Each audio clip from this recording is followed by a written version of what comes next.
بسم اللہ الرحمن الرحیم۔ السلام علیکم دوستو، یہ کہانی ایک چھوٹے سی گاؤں کی ہے جہاں ایک لڑکی اور لڑکا بچپن سے ایک دوسرے کے دوست تھے۔ ان کا نام سارا اور علی تھا۔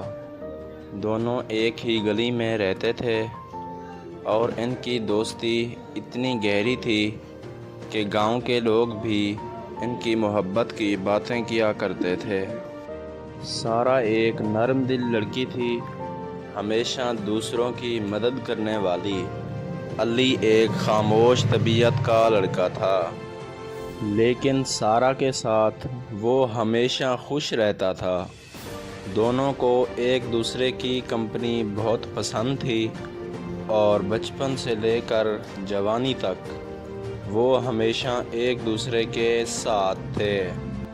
ایک دن سارا اور علی گاؤں کے دریا کے کنارے بیٹھے ہوئے تھے، جہاں دریا کی ٹھنڈی ہوائیں اور آوازیں ان کی خاموشی کو مزید گہرا کر رہی تھیں۔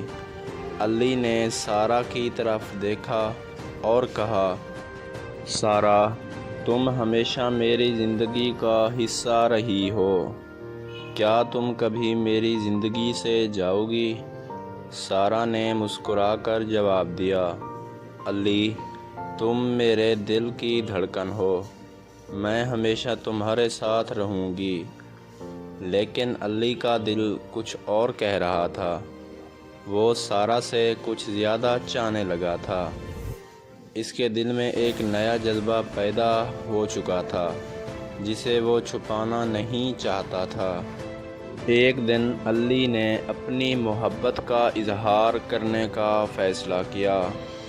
وہ سارا کے پاس گیا اور اس سے کہا، سارا، مجھے تم سے کچھ بات کرنی ہے۔ تم میرے لیے صرف دوست نہیں بلکہ میری زندگی کا سب سے قیمتی حصہ ہو۔ میں تم سے محبت کرتا ہوں۔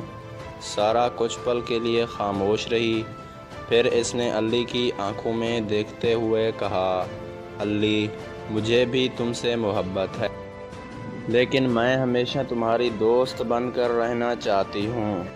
علی کا دل ٹوٹ گیا، لیکن اس نے سارا کے جذبات کا احترام کیا۔ وہ جانتا تھا کہ محبت کبھی زبردستی نہیں ہوتی، اور اگر سارا اس وقت اسے صرف دوست مان رہی ہے تو اس کا انتظار کرنا ضروری ہے۔ وقت گزرتا گیا اور علی نے سارا کا خیال رکھا، اس کی مدد کی اور ہمیشہ اس کے ساتھ رہا۔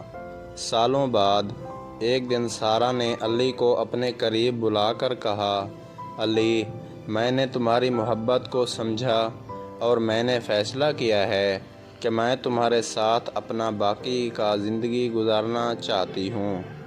علی کا دل خوشی سے بھر گیا۔ اس نے سارا کا ہاتھ پکڑا اور کہا، یہ سب تمہاری محبت اور صبر کا نتیجہ ہے۔